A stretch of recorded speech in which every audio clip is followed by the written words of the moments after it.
2016년 2년 반 동안 연애를 해온 남편과 결혼을 하기로 했다. 동시에 나는 인생에서 또 하나의 중대한 결정을 해야 했다. 결혼을 하고 남편이 살고 있는 호주에서 살지 아니면 내가 살고 있는 한국에서 살지를 말이다. 남편은 나에게 선택권을 주었고 나는 외국에서 살아보고 싶다는 마음 하나로 호주행을 결정했다.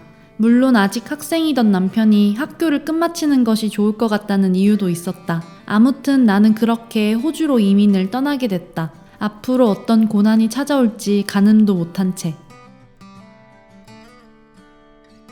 한국을 떠나던 날 가족과의 헤어짐 앞에서 나는 너무도 나약해졌다. 1년에 한 번씩은 올게 라고 말했지만 우리 모두가 쉽지 않음을 알고 있었다. 언제 다시 보게 될지 모르는 가족들을 뒤로하고 나서 한참을 울었다. 가족이 아프거나 다쳐도 나는 당장 갈 수 없다는 사실이 힘들었다. 비행기로 10시간이나 걸리는 물리적인 시간에 덜컥 겁이 났다. 돌이킬 수 없었다. 제발 다시 만나는 날까지 모두가 건강하길 바랄 뿐이었다.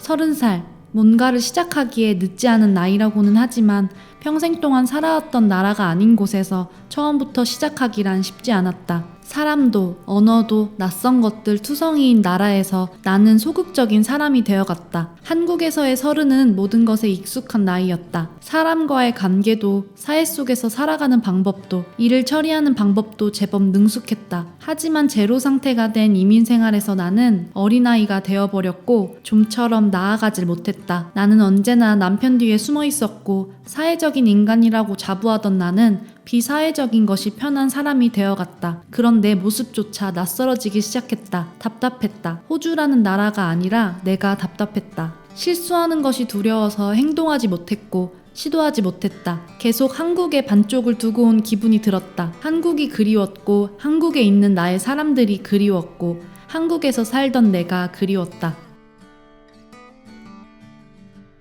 2년 정도가 지나자 폭풍 같던 나의 타향살이에도 안정기가 찾아왔다. 호주가 익숙해졌고 호주가 좋은 나라라는 것도 알게 되었다. 하지만 마음 한켠에서는 여전히 아쉬운 마음의 소리가 들렸다. 이민 생활을 하는 동안 인간으로서 나는 조금 더 성장하지 못했다는 것이 불안했다. 나는 단지 인간인 나로서 성장하고 싶을 뿐이었다. 그것을 잘 알고 있던 남편은 한국으로 가서 살아보자고 제안했다. 온전히 나를 위한 제안이었다. 일생의 반 이상을 호주에서 살아온 남편은 나를 위해 큰 결정을 내렸다. 게다가 적극적이었다. 하지만 나는 주저했다. 갑자기 한국에 가서 잘 살 수 있을까 하는 현실적인 고민이 들었다. 호주로 이민을 가는 것을 고민하던 시간보다 몇 배의 시간을 들여서 고민했다. 1달, 2달.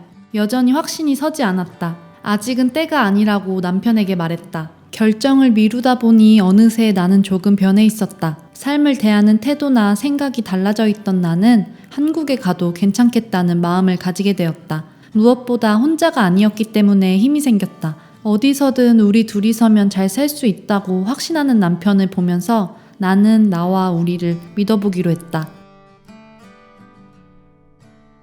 한국으로 가는 것에 주저한 이유는 한국이 싫어서가 아니었다. 나는 한국에 살면서 한국을 미워하기도 했지만 대체로 좋아했다. 하지만 쉽게 결정을 내리지 못한 것은 내가 한국에서 떠나올 때인 3년 전과 지금이 크게 달라지지 않았다는 것 때문이었다. 일종의 자격지심이다.